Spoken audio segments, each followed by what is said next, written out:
Vitória gigantesca do Palmeiras da Argentina por 2-1. Depois da vinheta a gente entra e conversa um pouco mais sobre o jogo.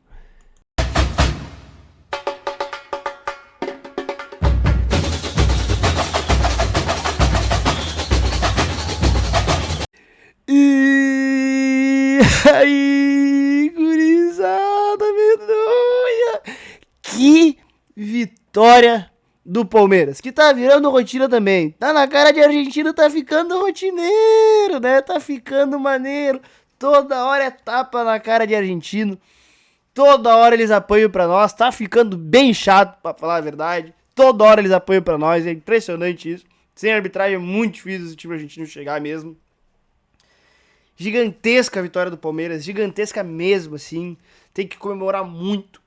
E a gente tem que exaltar principalmente o primeiro tempo do Palmeiras, cara. Eu acho que, assim, o primeiro tempo do Palmeiras eu não diria perfeito, mas, assim, beiraquio perfeito, sabe? Passou muito perto de ser perfeito o primeiro tempo do Palmeiras, cara. É impressionante o que jogou de futebol o Palmeiras, principalmente no primeiro tempo. Os dois times com uma proposta bem clara. O River entra com 3 zagueiros, que eu não entendi muito bem. Eu acho que era pra facilitar, deixar a saída de 3 mais óbvio ali. Entra com 3 volantes, 3 meias volantes, ali, a maneira que tu quiser. Eu acho meio sem pegada, assim, o Inácio Fernandes, ele não conseguiu nem ser um volante de marcação, de preencher espaço no campo. E nem o meia, assim, o Inácio Fernandes eu meio não entendi, ele ficou o jogo todo, eu achei o Inácio partida modorrento, o Castanho também jogou pouco. O Enzo, acho que ele teve 20 ações com bola no primeiro tempo, ou seja, o meio campo do River ali não existiu.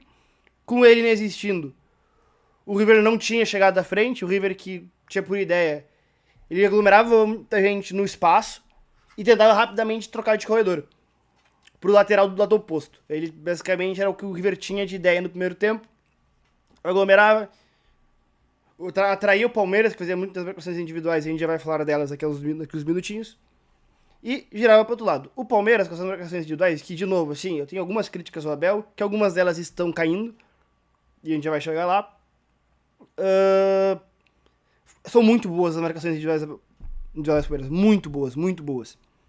Que, pô, hoje tinha muito claro Evangelista no Castanho, aí tinha o Kelvin no Acunha. O Kelvin, ele saltava um pouquinho mais. Por quê? Porque o Piquerez era o homem da sobra. A gente tinha o Gustavo Gomes no camisa 7, que eu esqueci o nome, muito bom jogador, eu gosto muito dele. Gosto muito dele, ele veio do Racing. E tu tinha o Murilo no Driussi. E o Gomes, ele ficava na sobra. E o Felipe Anderson, ele fechava uma linha de 5, muitas vezes, no defensivo, e acompanhava o Montiel. Então a gente tinha esses encaixes. O Kelvin, obviamente, se arriscava um pouquinho mais nos saltos, porque ele tinha que buscar um Acunha muito longe, às vezes, um Acunha que baixava para jogar. Ele se arriscava nesses saltos. Mas que no final ele foi bem controlado ali. Os laterais do foram bem controlados. E na frente a gente tinha o Gomes, o Roque e o Flaco, pegando os 3 zagueiros, dependendo do lado da bola. Variava, né? Se a bola saía pelo lado esquerdo, fazia o balanço, fazia pelo lado direito, fazia outro balanço. Mas era essa basicamente a ideia, com o Andréas cuidando do Enzo. E nisso o Palmeiras foi muito bem. O River não conseguia jogar, por motivos que eu já expliquei. Esse meio campo do River acho que funcionou muito pouco. Pelos lados também estava tudo meio congestionado, o River não conseguiu sair. E o Palmeiras teve posse. E aí, uma reclamação que eu tinha em relação ao trabalho do Abel, de, o Palmeiras cria pouco, o Palmeiras depende muito de bola aérea para jogar bola, pô, isso não posso mais falar. Que o Palmeiras hoje ele tem criação de jogada por dentro. O Palmeiras é um time que joga por dentro. E eu acho que isso se deve muito a uma ideia que o Abel descobriu, que é Facundo e Vitor Roque.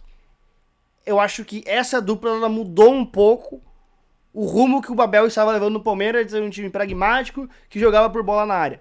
E mudou inclusive a carreira do Flaco. Porque o Flaco ele saiu de um 9 que a gente entendia como um durão para ficar dentro da área recebendo cruzamento, para quase um enganche.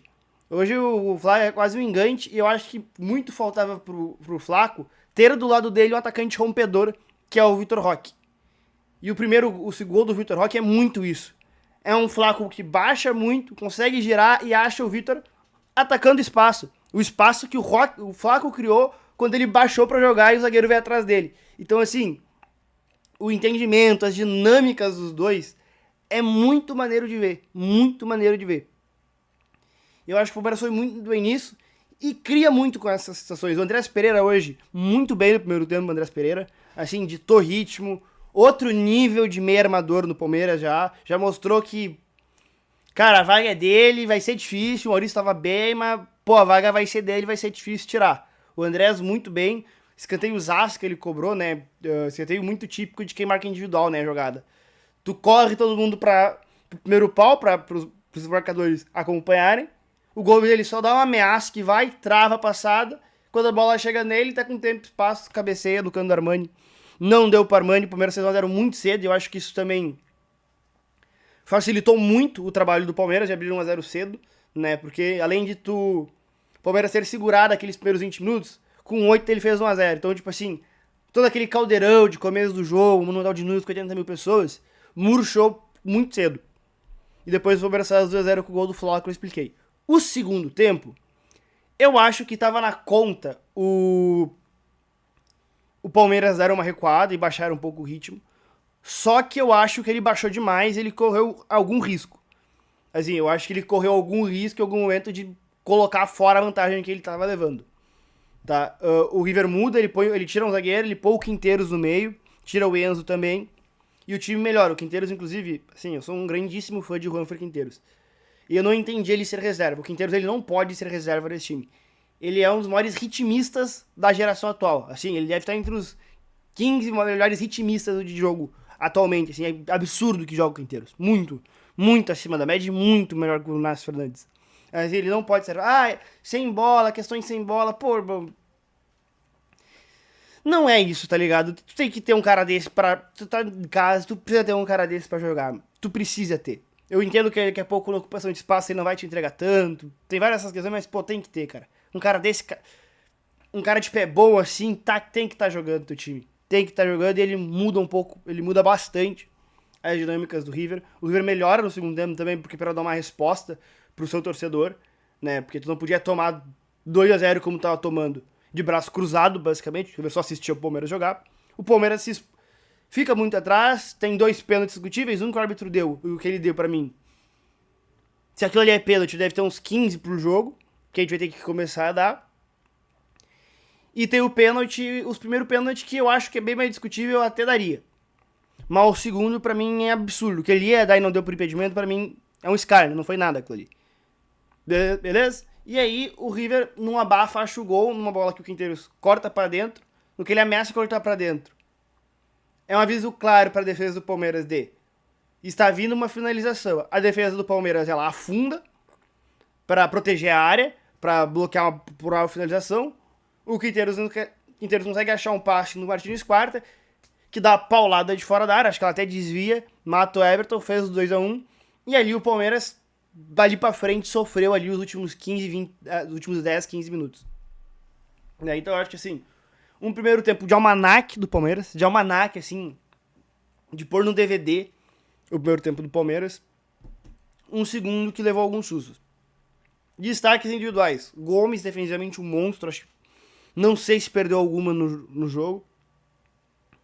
Flaco Lopes, Vitor Roque e Andrés Pereira. Acho que são os 4, assim, melhores em campo hoje, tá?